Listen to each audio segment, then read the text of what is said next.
It might be easy to be sort of overwhelmed by the meticulous craftsmanship that Cavalli demonstrates in this relief.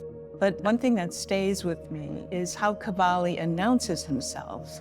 At the center of the relief is a leaping horse.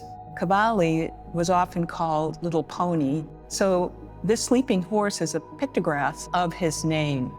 And the deity who's fashioning the helmet is none other than Vulcan, Lord of Fire, metalsmith to the gods. So Cavalli is comparing his work with the work of an ancient Roman deity. It doesn't get any more self-aware than that. The Mantuan Roundel is a bronze bas-relief that was cast in around 1500 and is attributed to Gian Marco Cavalli, who was a medalist, a sculptor, a print engraver. Really an extraordinary set of goldsmith techniques are manifest in the works attributed to him. And he worked in the Gonzaga court in Mantua, so a center of the highest cultural level of sophistication and antiquarian revival in the Renaissance. The discovery of the roundel returns Cavalli's reputation and brings him back in kinship with Antico and Mantegna as one of the ingenious creators of the Mantuan style. It's a missing link. There's nothing else like it. This is unquestionably the largest roundel in relief known from the Renaissance period. Its extraordinary size, the complexity of its fabrication makes it a very fragile work of art. And it's absolutely extraordinary that such a thing has survived all this time. The Met is one of maybe 3 museums in the world that can provide a fitting intellectual and artistic context for this extraordinarily rare survival. In other collections, it would have been unto itself. Here at the Met, it is unto itself, but its wonderful rarity and beauty is aggrandized by the great breadth and depth of the Met's collections. This is a work of art that was essentially lost to us as art historians until 2003. It was found underneath the staircase of an English country house in Plimpton, Devon. It immediately went to Christie's and was researched with great speed and insight and put into a Christie's sale in December of 2003. The piece of the story that is so remarkable is that Jim Draper, the very scholar who had seen it at Christie's and sought to acquire it, and had called it the most thrilling work of Renaissance sculpture to be on the market in decades, passed away. And he left us the remaining assets from his foundation. We had no idea what the amount was going to be, but then we found out that in fact would get us very close to actually being able to acquire this work with some additional funding. So it's very, very meaningful to us, not just to have a second chance to buy a work of art, which is itself so, so very rare, but to be able to use funding to do that from the very scholar who sought its acquisition almost 20 years before. The roundel depicts 4 ancient Roman deities, Mars, god of war, and Venus, the goddess of love, both seated on a rocky outcropping.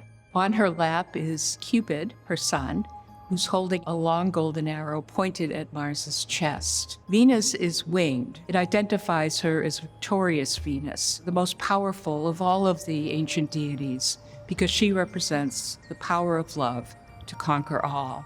She looks at Mars and enraptures the belligerent god of war with a glance, and she just very lightly wraps her fingers around his shield. Meanwhile, Vulcan, the god of metalwork, is busy forging Mars's helmet on his anvil, and he is deeply connected with his work. Cupid, who's at the exact center of the composition, looks down toward Vulcan, and he's scowling, the little son of Venus, because Vulcan has neglected Cupid's wings, which are behind him, and Cupid can't thrust love's arrow until his wings are finished.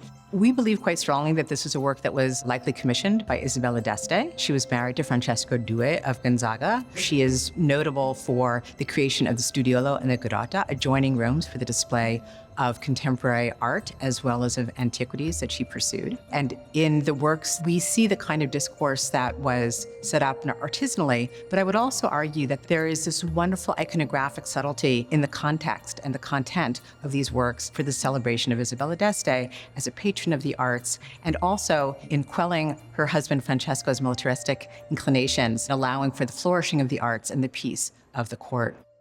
When I look at this work, I genuinely feel transported in time. Not just the beauty of this piece, but that there is a complexity to the content that allows you to ruminate and ruminate again. It invites a kind of close looking, and it really does engage you in the experience of court life in a way that you can really imagine people gathering around this for hours on end to discuss the different iconographic and formal details that are on view here.